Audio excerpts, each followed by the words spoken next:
All by myself.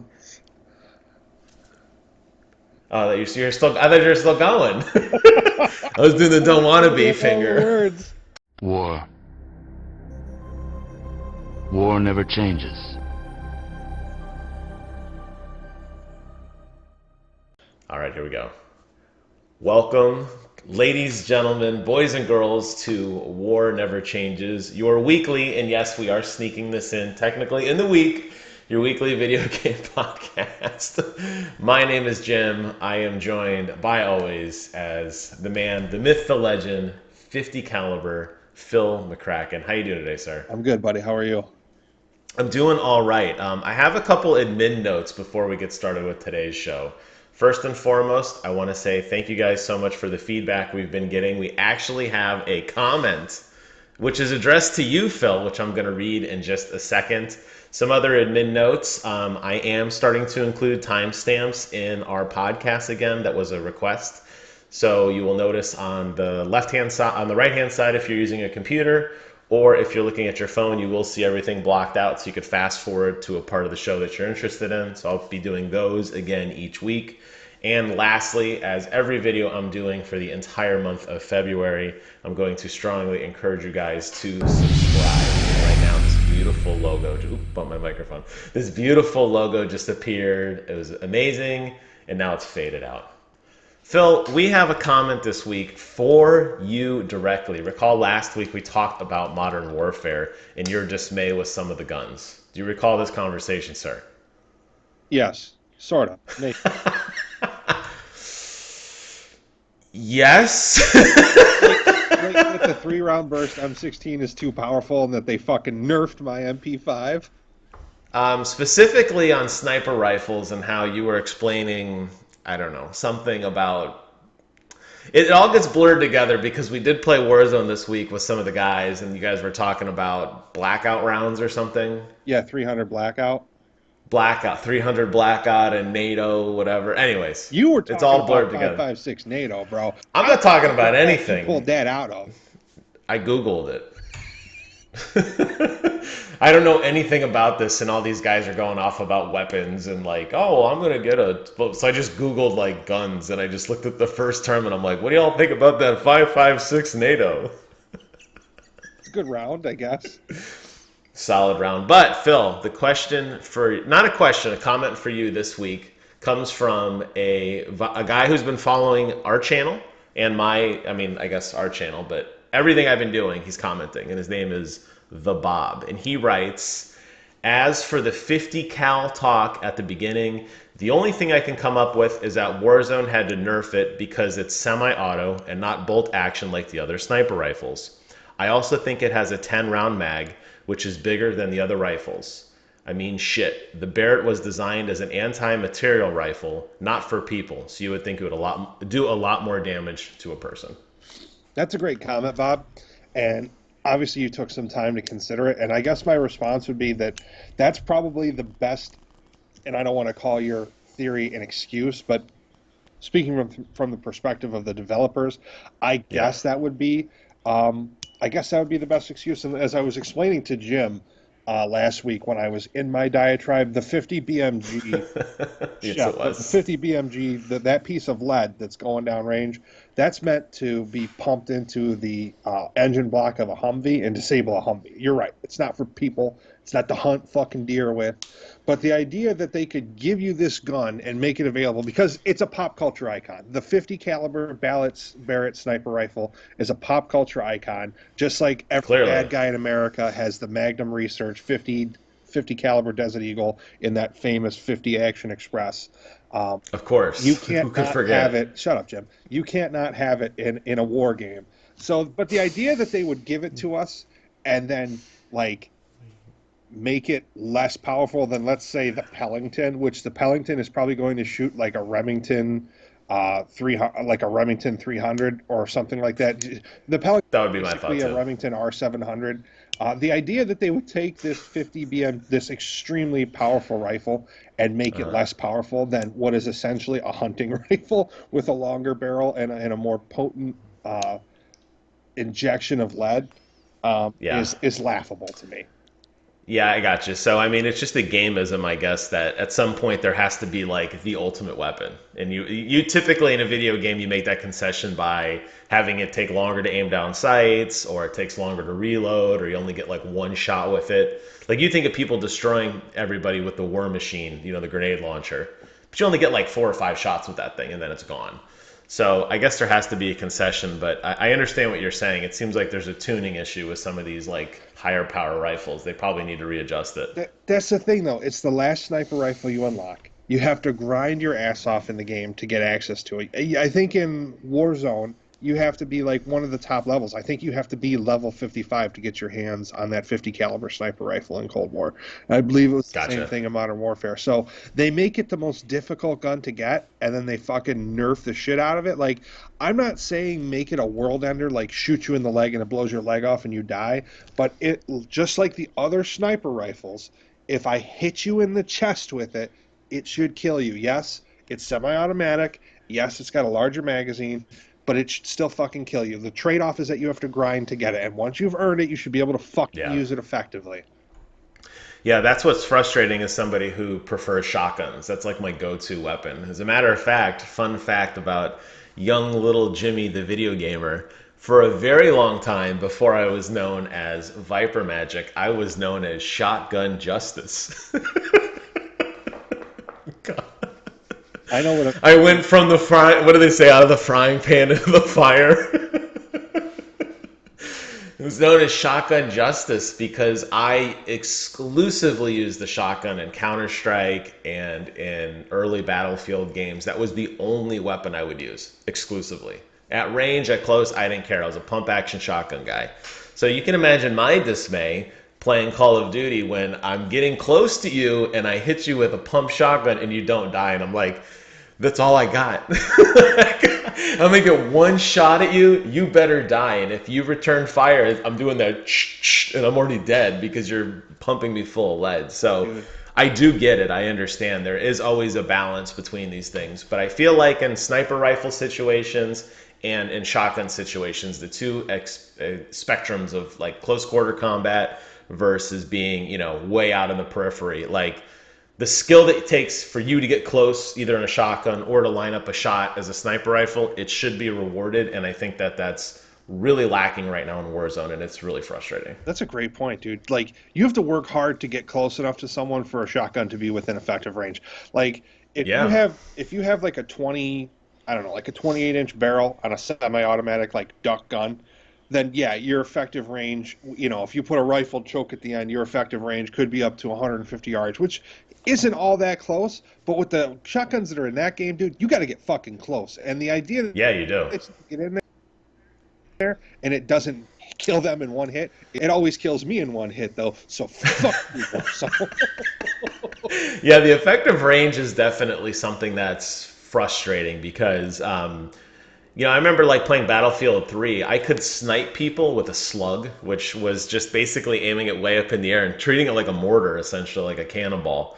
And I could hit people at range. It wouldn't kill them, but I'd get some damage and I'd get some assist points. On Warzone, no matter what do you use, duckbill, whether you use, I don't remember all the other ones. But yeah, changing the pellet, you're looking at the graph to find where the, the little green lines to see like, what gives me more range? What gives me more damage? The shotgun's always on the end of the spectrum of damage, but the effective range is so tiny and it doesn't seem consistent or rewarding enough as compared to some of the other, full auto, it doesn't matter. You just keep shooting until they drop. Shotgun, you don't have that luxury. You're going to get like one or maybe two shots at most.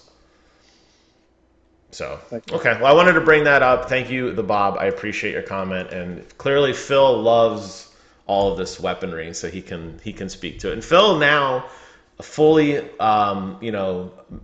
member of my little video game community, where we all play Warzone online together. He's been introduced to some of my other online friends, Will, Jemp. We've been playing with Palmer and Matt. Starting to get into the Warzone, dabbling into the PC world, Phil. So you want to share the last week's announcements of things you've been working on, sir? What's going on in your gaming life? Yeah, so Jim doesn't know this, but I actually ordered a gaming PC last night. He's finding. You did buy one? No, I didn't. You are the biggest. Oh, you did. I was gonna say, I'm like, you are the biggest impulsive buyer I've ever met. That would not surprise me. That would not surprise me. From like, I think I might want to get one to here it is in like the matter of moments. And it's $4,000. I totally see that happening. But you got a taste of playing with other people online, not just me. But you see how cool the community is. I'm not saying the PC community is better than the PlayStation community, but the way we have our little structure set up with our TeamSpeak server, where anybody can just log in whenever, and people are always on doing something. Well, normally on doing something. It is very addicting, and playing Warzone, especially quads, is ridiculously fun. Very different pace of the game. You got to go a lot faster. Call outs happen quicker. You basically win or lose in seconds because there's so many well-organized teams hunting you. But when it all comes together, and there was a couple instances, I think in the quarry, where you, me, and I think Jemp were all sitting staring at a door, and some guy opened the door and just was gone. I mean, we all just focused fire on a single point. Like, that is incredibly addicting. And I mean, not that you can't get that on console, but it's just so sweet on PC. Dude, we lost in some pretty stupid ways. Like, we get our asses kicked a lot more than we kick ass, but when we're all trained on the same door and some idiot just waltzes in and we eviscerate him, dude, there's no better feeling in the world.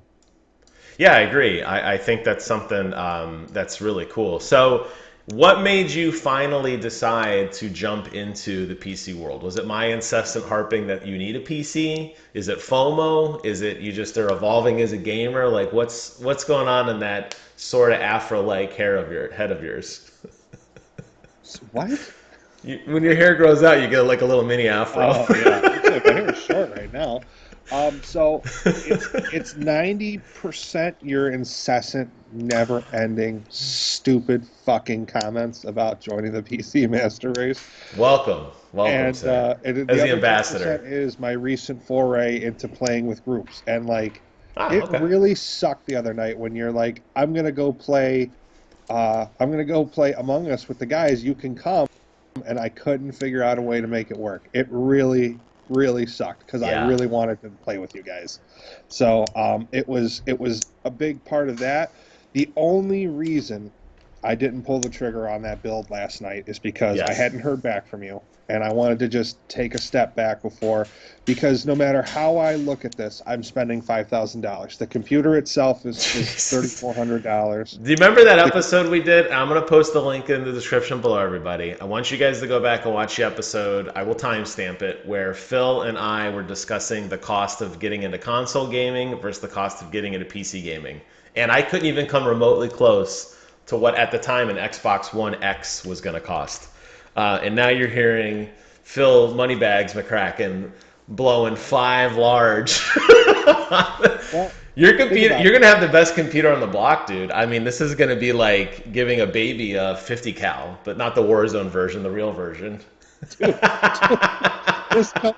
this company I designed this build with, they let you the case that I picked is all custom machined aluminum. Yeah. And they'll engrave it for you. And my engraving said 50 cal kill shot. Look at you, man. I'm so excited. Well, it's cool. I mean, I think PC gaming always has that. I think it's a easier place to meet people online only because you're typing a lot, and it's easier to type and kind of break the ice with other people in games of just getting into a random group. I can't tell you the amount of people I've met on Xbox by playing Master Chief Collection and just typing with people back and forth like in the lobby. Sometimes people don't always turn their microphone on. They don't have one, whatever the hell that means. So I think there's an easier entry of making friends online. Plus, you have the added value of me already being part of the DBDG Army, the world's greatest elite force we've ever seen. And you instantly get VIP access. Bro, I would wager that I'm just as fucking integral as part of that clan as you else part of it, because I actually fucking play. The court jester of the group, I am definitely the color commentary for sure. But that's cool, man. Yeah, so it's cool that you, just think in the next month or so, knowing you, we're talking probably minutes, you'll have a gaming computer. and then there's no excuse. Then you could play Warzone, and you're going to see how good it looks, and you're going to. I want to at some point, and we could do the magic of video editing. I want to do a split screen. I want to have you with the computer talking to you 6 months ago, telling me that graphics don't matter, and I want to play and pause the two, and I want to hear you tell me as you're talking about 120 how many, what's the refresh rate on your monitor? I need 144 hertz. Well, do you, Phil? Because in Skyrim, when you play it on Switch, it's like 4 hertz, bro. You're starting to see, you're getting a taste of the good life, and I'm proud of you. I'm proud of you. No. I just want it to be future-proof. That's all, dude. I'm building a $5,000 computer to play Among Us. It's not. No, you don't have to. Listen, there's so many good games out there. Last night we were playing Valheim. I don't know how you pronounce it. We argued about that for a while. Open world crafting game. I'll have a video up later in the week for anybody who's interested in it. We built a fire, and the smoke of the fire billows up into the house directly over where Ryan sleeps. And it slowly kills him. Because the smoke damage hurts you in this game, which we found out, which is why we built it this way. So he walks into his room, and we close the door, and it's so... you can't see. The game doesn't want you to do that. I mean, it doesn't matter. I guess you could use smoke as a weapon. But it's stupid, and we spent like 3 hours last night building this fire pit to this basic chimney right into his room. But it's cool because it's a persistent world. You can log in and log out whenever you want. It's on a private server, so no one will ever bother us. It's just us playing. We've already got 5 of us who've signed up and have begun playing. And you can just sign in and build stuff and sign out, and everybody can log in and see it and play with it. And I'm not saying you can't get that on console, but the idea of like a private server and like a place that's just your own, that does, you're not going to get harassed or grief. I mean, you're going to get grief by us, clearly, but no random's going to come in and harass you. I think that's where the joy of like PC gaming really starts to shine. When you want to build, you're just like, I want to play with my friends and I don't want to be bothered. Like, you can do that on a computer, and that's really exciting. And I think when you finally do get a computer, I think you're going to enjoy stuff like that. Yeah. Well, I put everything together. A monitor. I went and filled up my SteelSeries shopping cart with everything. And the fucking dude, a badass gaming keyboard, which I didn't realize they were going to be so expensive. It's $200 for this keyboard. Yeah, mine I think was $250. I got a Corsair K60, and I think it was like $200 or $250. I don't remember, but I thought you were a SteelSeries guy. I have a SteelSeries mouse. I have a Corsair keyboard. Okay. Well, because at the time, I'm so cutting edge at the time. I really like the super clicky keys. The Cherry MX, they're really, really loud. They do make the doped ones, the blue, but I'm like, I want the super clicky. Like, it sounds like a typewriter when I'm playing. I like that tactile feel. Corsair was the only company that made it at the time, so that's why I bought a Corsair. Okay. Everything that I put in these 3 separate carts between the monitor, the computer, and the SteelSeries cart added up to well over $5,000. So. Are you gonna spend? How are you gonna? And you're okay with that? You just went from I want to play Among Us to here's $5,000. Like, well, here's the thing. To just buy the bargain basement, like the smallest computer that these custom PC builders make, is like $1,500. Yeah, it's a high point entry. I'm gonna still buy the top of the line SteelSeries stuff, and I'm still gonna buy a top of the line monitor because that shit's important. So I could either buy a PC that's not gonna run all the games that you're eventually gonna get me into, and like this PC, I checked it. It lets you check like frames per second and shit. Of like for games that you would play. Yeah, it has benchmarks built in, which is really nice. Yes, I know what you're talking about. Mm-hmm. And I checked fucking Cyberpunk, and it was like 27 frames per second. It's a not very optimized game. I think I get about 90 frames a second. I am playing an ultra wide, but yeah, it's not a very optimized game. There's no way you get 90 frames per second because I built a $6,000 computer with a G whatever something 3090 ultra performance, and it ran that game at 60 frames per second at 1440. RTX on or off? Huh? Exactly. I turned RTX off. I don't have ray tracing on. Ray tracing will kill your frame rate. If you have ray tracing on, yeah. If I put ray tracing on my computer, it probably drops to like 25, 30 frames a second. I turn ray tracing off, it bumps to 90. It's not a very efficient technology right now. I'm gonna bet I'm gonna bet the benchmark you did had ray tracing enabled.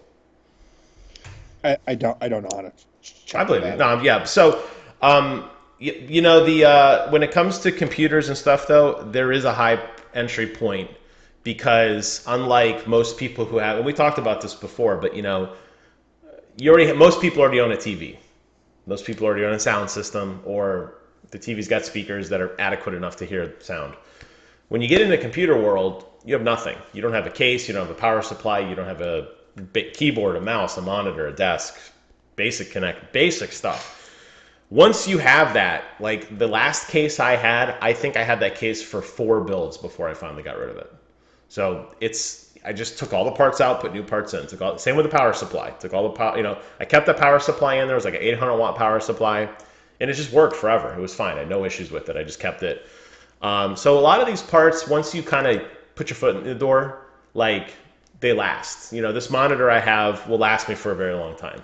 The keyboard and mouse, I'm a little rough on them. I do go through them a little quicker, but I play a lot. They're rated in like clicks per, you know, like this is like 1,000 click mouse or like 1,000,000 click mouse before it starts to peter out.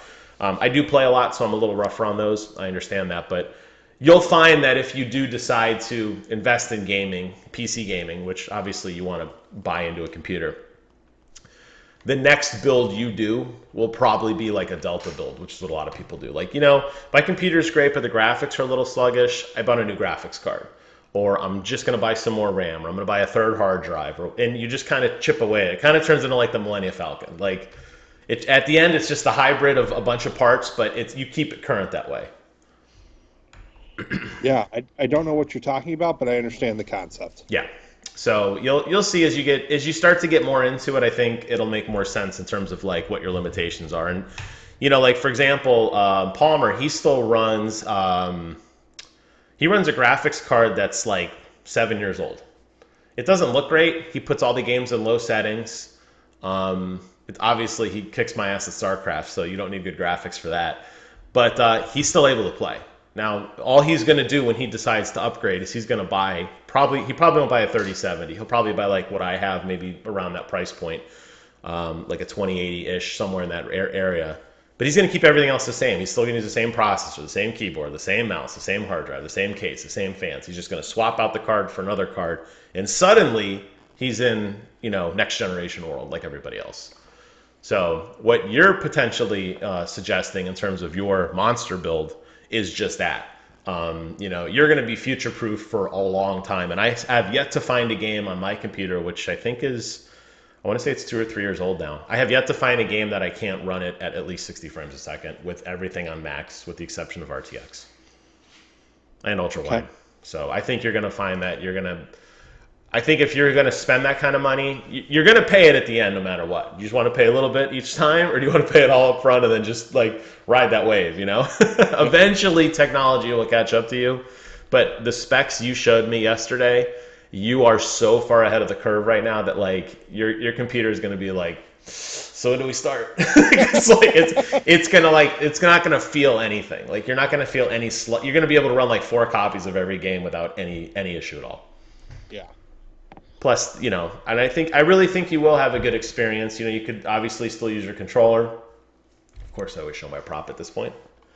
You know, you could always use a controller to play games if you feel more comfortable with that. I suspect you'll probably start morphing into keyboard and mouse when you realize how amazing it is and how much more input you can put in simultaneously and all the hotkeys and everything. But, you know, a lot of games do support controllers too. But it's cool. It's a cool journey. I'm excited, you know. I'm excited to see where you end up. And, you know, when we change the password to our TeamSpeak server, don't tell you, I'm curious to see what she'll do with her computer then. Duke. Hey, look, everyone, I found Jim's chastity lock. Yeah, I hear you clicking it. I hear fiddling. Anyways.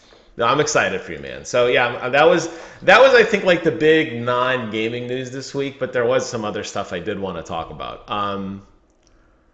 Oh, you got your what is it, your Ninja Sword from Disney with the letter opener. Yep. Have you opened any letters with it? No.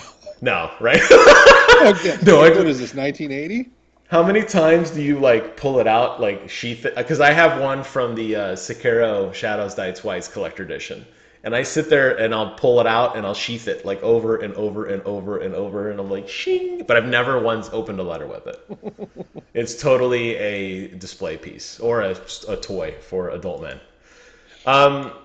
Let me ask you, Phil, did you pick up Mario 3D World plus Bowser's Fury, or are you going to? It's for Nintendo Switch. Do you have any idea what I'm talking about? Repeat that question. Did you play Super Mario 3D World plus Bowser's Fury? If not, are you planning on buying it? It released yesterday. No. Okay. So I'm really excited for this game. I actually pre-ordered it from Best Buy. They screwed me, as Best Buy tends to do. It came out yesterday, and I did the pickup, and I actually, right before we started recording, which is Saturday morning, I finally got the email that it's ready to go get. So after the show, I'm going to head up to Best Buy and finally get it. A couple things that I think are worth noting for people who played the 3D World variant back on the Wii U. They've rapidly, like they've increased the movement speed of Mario. They've made it 60 frames a second. And I think the really cool thing is Bowser's Fury is the first like open world Mario game. Like you're not jumping through paintings or going to like different worlds. You could see everything the whole time as you're playing, which I think is a really cool touch. And I almost see this as like a tech demo. So I'm curious to see where this takes Mario in the future. An open world Mario game Right? would be interesting. I'd play the shit out of that. Yeah, like you think of like Mario Odyssey, for example, which I loved. Mario Odyssey, phenomenal game. When you're in Mario Odyssey, each little area is pretty opened up, but you are going on these worlds to, you know.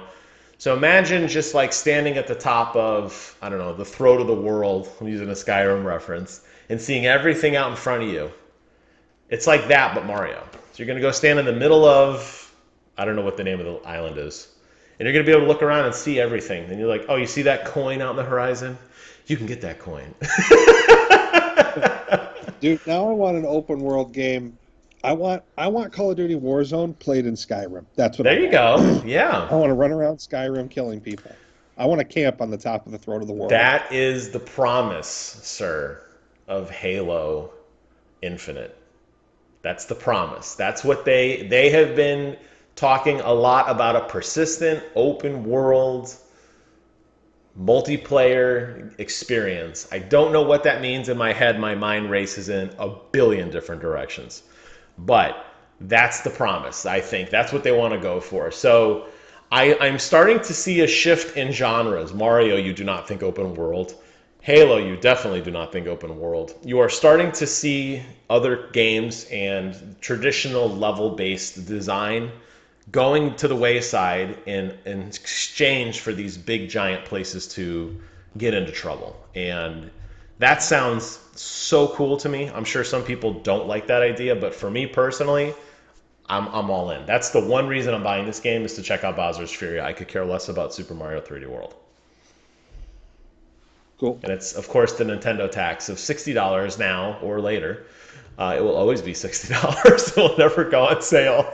And I'm buying it essentially for a small portion of DLC. I don't know how long Bowser's Fury takes to beat. I can't imagine it's too long. But I feel like this is their tech demo to prove that we could have like a Breath of the Wild Mario, essentially.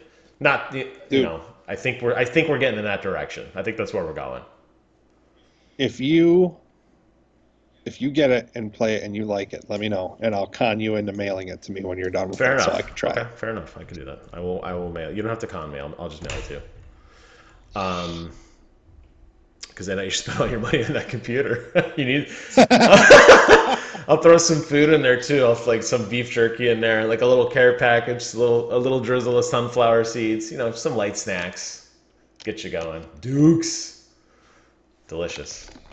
Yeah, so I'm having some snacks, but you get mad at me when I eat while we record. I get mad at you when you eat while we record because... No, not record. I don't think I've ever seen you eat while we record. It's when you eat while we're on microphone. and you don't realize how sensitive the microphone is to pick up each chew and swallow, and it's like, man, he's really tearing that up. Like, okay, are you done? I had no idea you had such strong feelings. Now, anytime you grief me, dude, I'm gonna get a snack. I'm gonna put the microphone in my mouth while I That's chew. what, well, Kevin is notorious for eating chips while we play, and he does the thing where he eats a chip really slowly. So it's that, instead of just getting it over with in like a half a second, like you're doing with that package. Yeah, exactly. Oh God, here we go.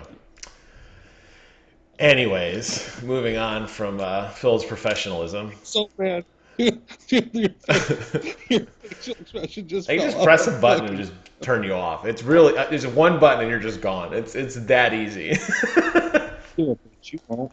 You won't. So moving on, a little bit of Bethesda news this week. Zenimax deal is going through officially, and Microsoft is going to make a new holding organization known as Vault. I saw that. I assume it's probably more for like tax reasons. Honestly, I don't claim to understand it entirely. But they have made it incredibly clear that Bethesda's branding will remain Bethesda. I don't know about ZeniMax, but like Bethesda will remain a brand because obviously it probably should. Why get rid of Zenimax so people know that? Yeah, I don't totally understand it. I just saw that the deal is officially going through now. Like it had to clear some other regulation or authority. Somehow the European Union was involved. I don't totally claim to understand it. I just saw that it's becoming Vault, and I was like, the rumor, of course, still remains that we are going to be seeing more Bethesda, or I'm sorry, more Xbox acquisitions very, very soon. I've seen rumors of Take-Two Interactive. That's the biggest one I've seen. But I don't know. You know, it's weird with Xbox, like them just wanting to keep buying stuff. It seems like they have a pretty diverse group of developers now. They just can't seem to make anything of substance. I don't know what else they need to buy. Like you have Gears, you have Halo, you have Forza, you now have Skyrim, or Elder Scrolls rather. You have Doom, you have Quake, you have like what do you need to make a game? Like just go make it. Quit buying things and just do something. Like what are we missing here? What do you know what I'm saying? Like where is this going? When does it stop? When does the madness stop?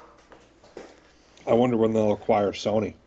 Hey, I heard that Sony's trying to buy stuff up now. They're a little nervous, but you know as well as I do the buying power of Sony versus the buying power of Microsoft, night and day. Yeah.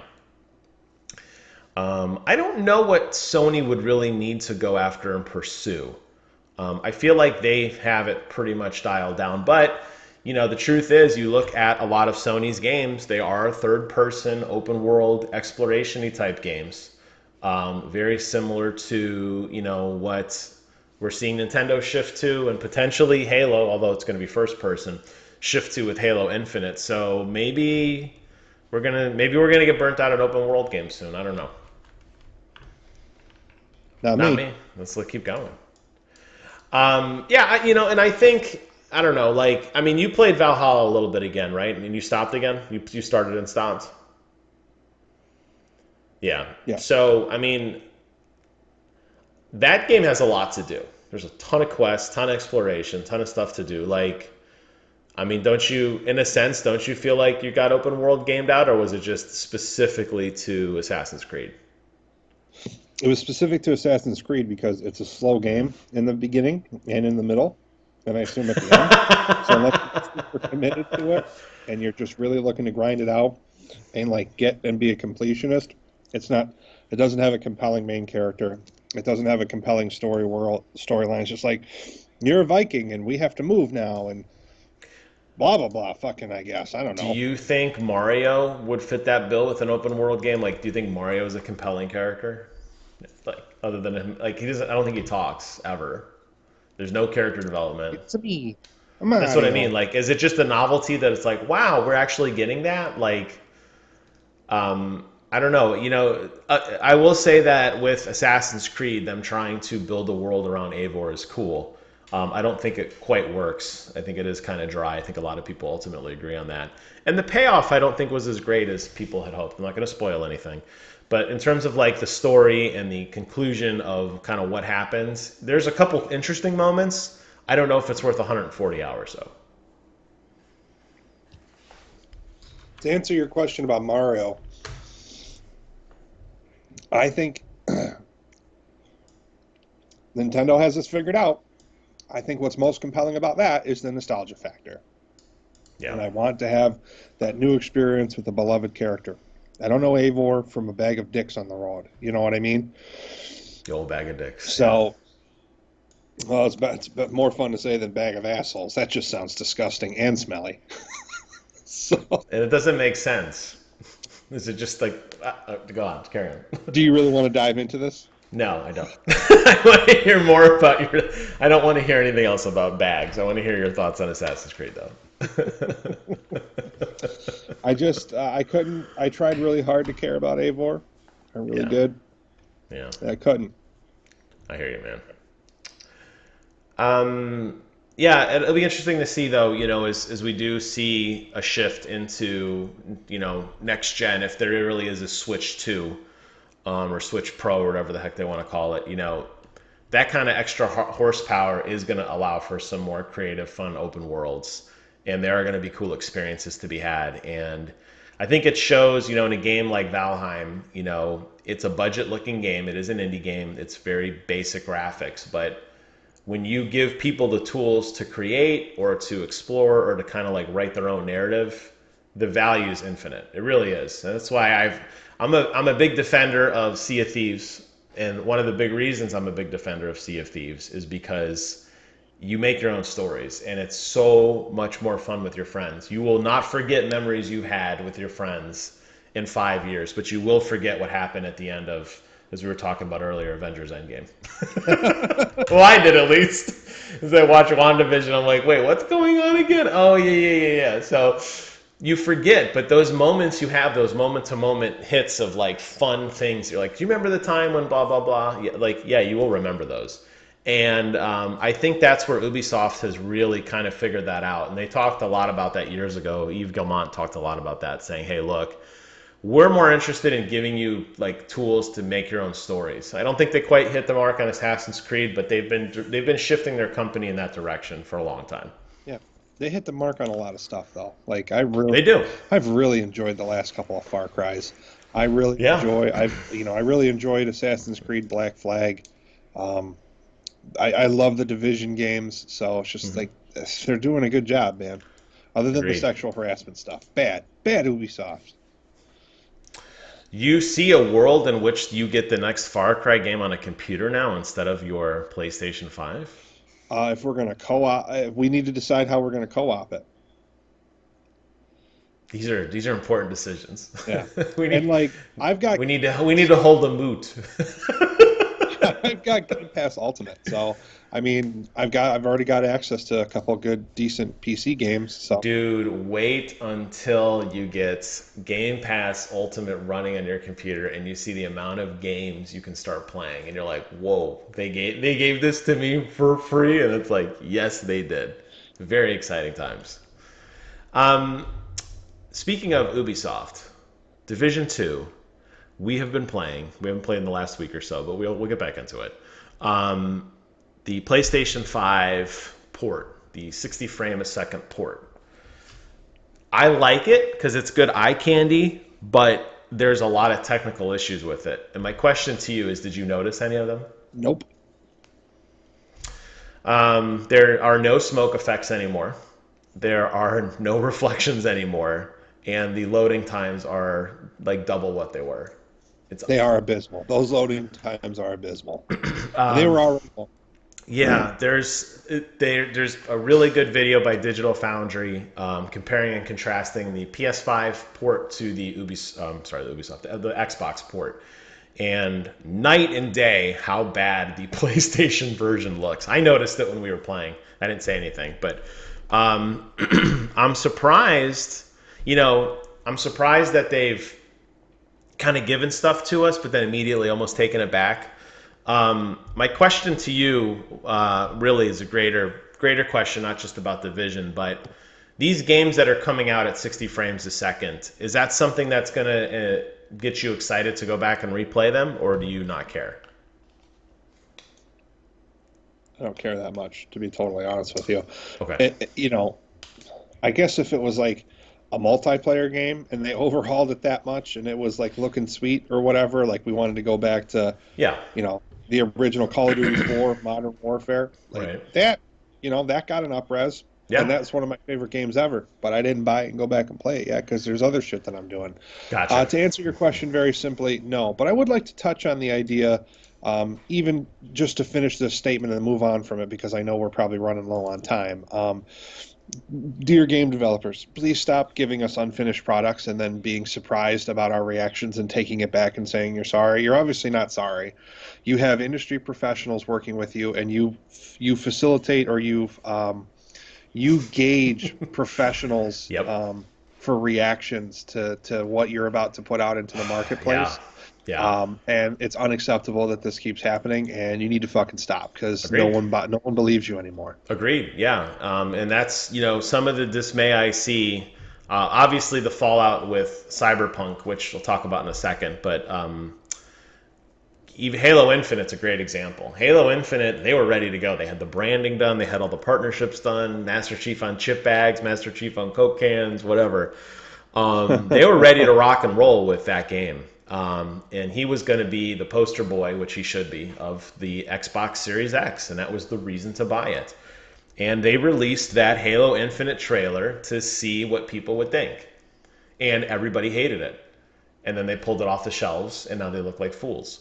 Had there not been a reaction of fans like me, super fans here, who were so adamantly against what we saw, there could be an alternate reality where we've already played and abandoned Halo Infinite because it looks so bad.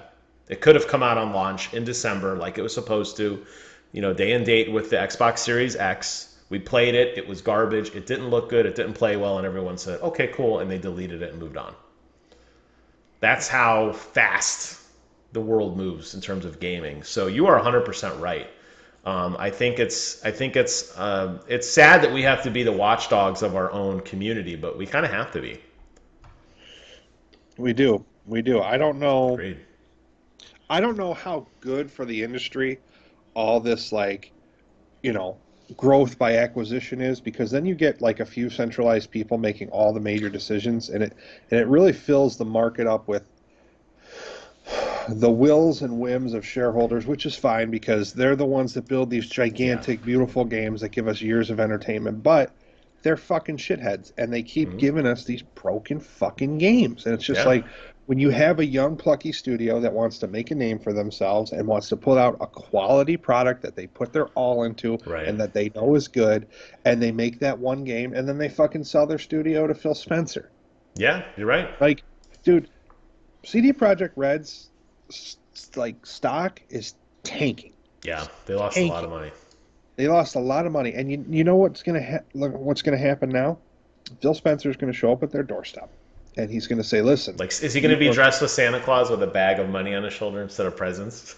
Listen, you worked all these years to build up this brand and to make something out of this studio, and now I'm either going to let you go bankrupt and buy your IP piecemeal, Damn, you're right. or you're going to sell everything to me, and I'm going to get all your talent. And it's either going to be the CEO of Sony, the CEO of Nintendo, or fucking Phil Spencer showing up at their doorstep when maybe the gaming community will rally around them if they ever put out a patch that doesn't have a game-breaking fucking glitch in it. But I don't see things turning out so well for CDPR. No, I don't. And I don't know if you've been following the news with when I wrote the original minutes, we were going to record earlier in the week, but we didn't get a chance to. At the time, CD Projekt Red was hacked. And their entire IP was held ransom on the black market. And they released a statement saying, we don't negotiate with terrorists, essentially. We're not going to back down. Basically, someone hacked into CD Projekt Red, stole all their data, and said, if you don't pay us money, we're going to sell it. And CD Projekt Red said no. And the black market, so the rumor is it sold for $7 million. The entire everything. The source code to Witcher, Witcher 2, Witcher 3, Gwent, Cyberpunk 2077, and all of their personnel data. Phone numbers, social securities, whatever, all that stuff. All of it's completely stolen. Doesn't mean CD Projekt Red can't recover from this. Not saying they deserved it, of course, that's horrendous. Nobody deserves that. I'm not condoning that action at all. But they became a target when they released a bad game. It pissed people off. And you have extremists, obviously. That's, like I said, I don't approve of that part of it. But yeah, look at how, in an alternate universe, CD Projekt Red released a great game. Their stock's through the roof. Everybody's happy. We're probably not recording because we're busy playing. And in this reality, they are kind of being bullied. It sucks, but that's, I'm like I said, I don't condone that, but you got to imagine if the game delivered what people thought it would, this probably wouldn't have happened. I got to imagine. I could be wrong. This feels like a targeted attack to me. That's rough, man. Yeah. The people, can you imagine those poor, like, salaried workers that worked through all this crunch Yeah. and did all this stuff and poured their hearts into this game Yep. with poor leadership Yep. to have the reception that this game had, and to have to feel that despair in your heart, and then have your social security number stolen on top of it. Yeah, imagine. And a lot of those guys got laid off because, they don't, the money didn't come in. You develop a lot of this money. You develop a lot of this at a loss. You spend a lot of money on promotional material. Keep in mind the game was delayed numerous times. You can't unbuy that magazine space, that billboard space, that whatever. So you spent money, it's gone. You're never going to recoup it. The game comes out and they say, hey, we broke even on day one, and there's probably partially true. But that doesn't pay your future forward. You're immediately back in debt again. The second you release your game, the next day you're in debt again. Because now you're building towards, Cyberpunk 2 or, the next DLC or whatever they decide to create. Unfortunately, when the public lash is that bad and people are canceling, you're basically spending money you don't have. So they have to let people go. They can't afford to pay them. That's how it works. It sucks. So yeah, you got a lot of talented people probably without a job right now, or scrambling to find one, and it's not getting any better, unfortunately. And you're probably right. Here comes Phil with the promise of, hey, join the evil empire. Let's make some games together. It's a tempting proposition for sure. I'll be really curious to see how this plays out. This whole sale and everything. Obviously, no one's gonna ever confirm it. There's a rumor going around that CD Projekt Red themselves bought it back to prevent any further IP or leaks or whatever, the best they could. But scary stuff, man. $7 million for billions of dollars worth of IP. Yeah. I mean, I put in an offer for like $10, but I don't think I was the high. I went to hit buy now. No, but you know what I mean? Like, you look at this, all kidding aside, like, this is the kind of stuff that it's frustrating as a gamer because, it does send a bad message to the world. It's just frustrating that people aren't more. I've seen a lot of people, a lot of negativity comes out. I see a lot of people saying, good, screw them. I'm like, okay, like, bro, like, don't be like that. But this is how mad people get over stuff. And, we're little neck beards. You can see my neck beard there. It's coming down pretty good. I am not a neck beard. Phil is a nice, clean-shaven man. I am not. But, we don't have a whole lot going on in our lives right now. I haven't really left this room in about a year. And I'll tell you, so it's frustrating. It's frustrating. I feel bad. But it'll be interesting to see where this all pans out. It'll be interesting to see, do you see a sale of CD Projekt Red in 6 months? And then the question is, do you even want to buy it now? If you are Big Daddy Phil, do you want it? You still want it? I mean, do you think people would get excited? People are going to go, oh, Cyberpunk. Yeah, that's the game that sucked. I remember that game.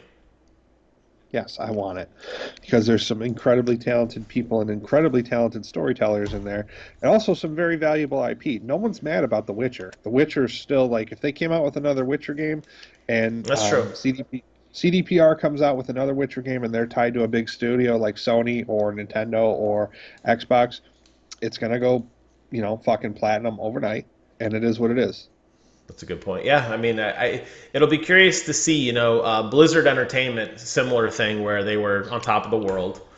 Clearly got all the posters behind me of various Blizzard games that I've played and owned and enjoyed. The last few games haven't been very good, and their stock has taken a hit. And I don't mean their stock in terms of just like their share price. I mean just people hear Blizzard and go, "Oh, those guys." Your reputation can only take so much before I think people are going to just turn on you. I think, but I do agree with you. Companies don't make games, people do. And I think if you have the talent, you can rebrand them, put a new hat on them, put a new shirt on them, put them in a new office. They're still going to deliver, top talent. Hey, didn't Blizzard also do another? Didn't they pull another boneheaded move, like censoring one of their players or something? A long time ago, yeah, they censored a Hearthstone. Was it a Hearthstone player? That was during the Hong Kong revolt, the revolution. A Yeah, long time ago. Says it was like fucking last like year. I think it was like it's 12:16 Eastern. I think it was at like 10 a.m. maybe. Somewhere around there. Yeah, yes, the PR perspective of things, yes. He was banned, and then they unbanned him, but they fired the announcers. They released Warcraft 3 Remastered, which is a colossal failure. A very broken, very buggy game. They killed StarCraft 2. They killed Heroes of the Storm. They delayed Diablo. They put Diablo out on a mobile device, which everybody hated, then insulted fans saying, "You don't have a cell phone?" Very, very poor, rough year for those guys. They'll have BlizzCon a week from yesterday, next Friday. I'll be really curious to see if they have any redemptive value. But I think that's a really good case to see how they handle things for CD Projekt Red, because Blizzard is just hemorrhaging any good faith they have. They are not stopping. They have figured out how to piss people off for sure. Yeah, doesn't Blizzard own Activision now? Other way around, but yes, they merged, but Activision's the parent company. Yeah. Okay, well, when you've got Call of Duty paying the bills, you've got some like slush fund. Oh yeah, you got a couple bucks laying around. CD Projekt Red will not recover from this. I agree. Like Blizzard might have a chance. I agree. CDPR will never be the same. I agree. Last piece of news, and then we'll wrap up for the day. This is Halo news. We're going to end on a good note. Well, not a good note.